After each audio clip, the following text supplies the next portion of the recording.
The Mercedes S-Class is the best-selling sedan worldwide. Now Mercedes presents the brand new model, and we're going to find out today what that car delivers. If there are any new inventions inside of the car, how about the drive, how about the luxurious feeling, how about the noise, driver assistance, safety systems, and everything else you may want to know about the brand new S-Class.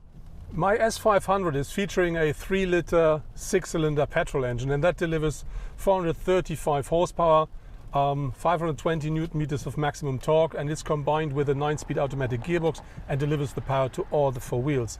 And with that on board, the car has more than enough power to have real fun while driving. But on the other hand, you can really easy cruise, and it's so quiet inside of the car now that the sound level is quite like in a very, very high-class electric vehicle. The new S-Class is now 1.95 m in width, and with that 55 mm wider than its predecessor. And when you look at the front, the most prominent thing is for sure the big grille. And on top of this, you do find the air intakes down here and at the side, and a quite sharp and crisp front bumper, and that gives the car extra width. On top of that, the car of course features completely new headlamps, always in LED technology, but if you want, you can order the so-called digital light system. That not only includes 3 very bright LED systems per lamp, it also includes a lot more functions. The light of each headlamp consists of 1.3 million pixels and so enables extremely precise light distribution. And the so-called topographic light takes hilly roads into account. When driving over a hilltop, the headlights do not shine into the sky. They will be swiped down onto the road.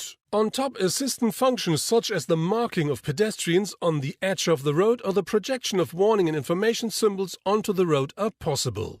If you're looking for buttons and knobs inside of the S-Class, you will not be very lucky, because everything here works with sensors. So of course you do find the new steering wheel, which you may already know from the new E-Class, everything with sensors. You do have this big touchscreen in the center console, sensors. You do find the rearview mirror adjustment system, all sensors, and even the control unit for the air outtakes here in the dashboard is a sensor.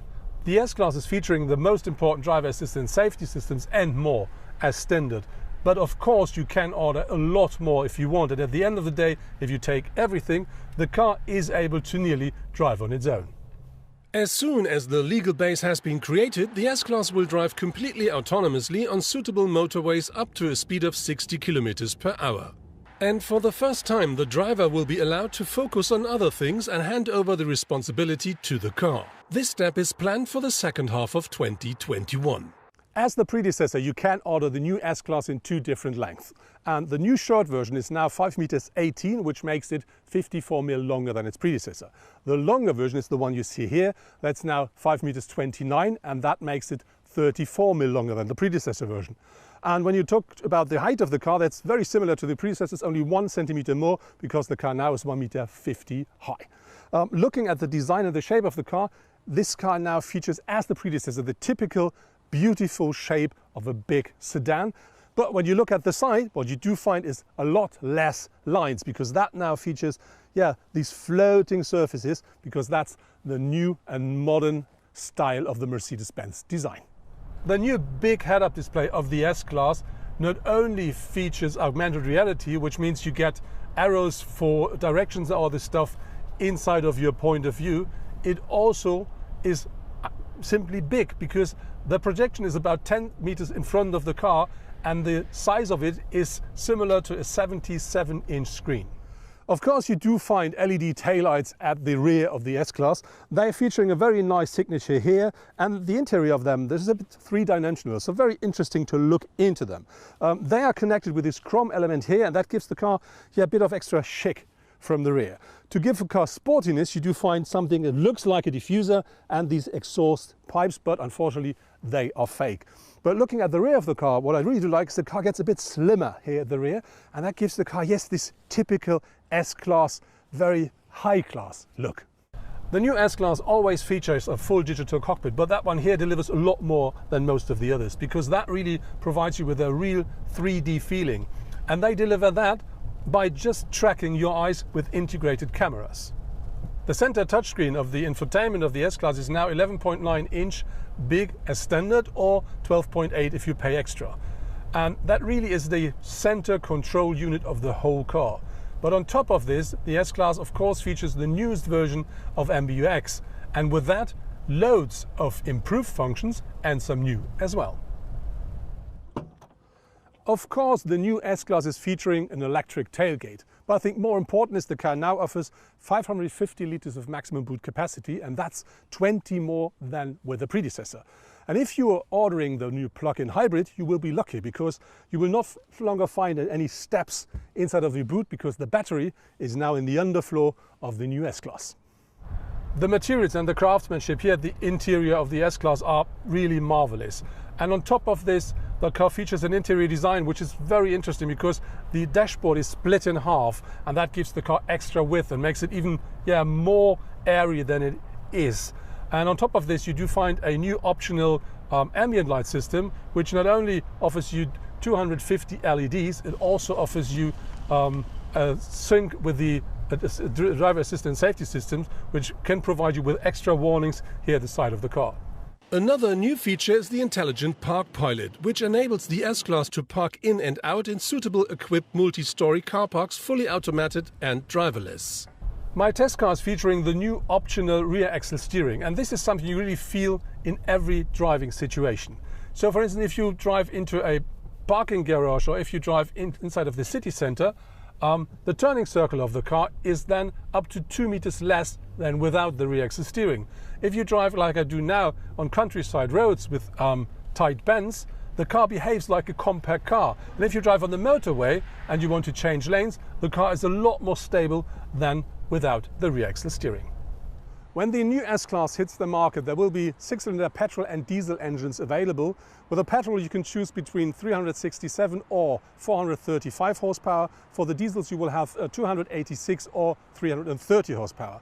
A bit later, there will be an 8-cylinder petrol engine available as well. That then delivers 503 horsepower. And if you want to drive a bit electric, 2021, there will be a plug-in hybrid available that then should drive up to 100 kilometers purely electric. Of course, all of the S-Class models will have an automatic gearbox as standard, and some of them will be available either as an optional or as a standard feature with a 4MATIC all-wheel drive as well. The amount of space the S-Class offers here at the front seats is more than sufficient, even for a tall person like me with nearly 2 meters. On top of this, the seats are so comfortable, and they do offer loads and loads of support as well. How much space there is behind me, we're going to find out while having a short stop. This here is definitely the place to be if you sit on the rear seat in a Mercedes S-Class long version. So you can see the passenger seat is from the very front, and that gives me more than enough space. And there are two things I really do like a lot with the new S-Class. One thing is you will not only find a big touch monitor for each of the passengers, you will also find a tablet inside of the car, which you can take away, so with you when you leave the car. And the other very interesting thing is you can have with the rear seats a sleeping position. But normally by law, you're not allowed to be driven while having this position. And this is a bit of a pity, because that's very comfortable. But with the Mercedes S-Class, you're now allowed to do so, because they integrated something in the seat that is similar to, I would say, an airbag system. So it's an air cushion that will press you into the seat and into the belt whenever you will have an impact. And with that, you're allowed to, let's say, have a cozy night in the S-Class while you've been driven. Something I don't like is the new system to adjust your seats, because that now works with sensors as well. And this is now no longer as easy and as precise usable as with the predecessor. So now my test drive is about to come to an end, and I really have to say what will stay is how comfortable, how easy the drive in the new S-Class is. One reason for that is how quiet the car is, and on the other hand, how good the suspension and the steering are working. That's because they really provide you with loads of comfort. And then there is the powertrain. It is very easy, very quiet, and it always tells you, I do have power enough when needed, but if you don't, we just enjoy the drive. And then on top of this, you have this surround view in the car, which really is absolutely nice, and these big roof windows, which really provides you with a very nice and very cozy environment. And at the end of the day, what really stays is driving that car really gives you the S-Class feeling. That was my test drive in the brand new Mercedes S-Class. And to make a long story short, I think Mercedes delivered again.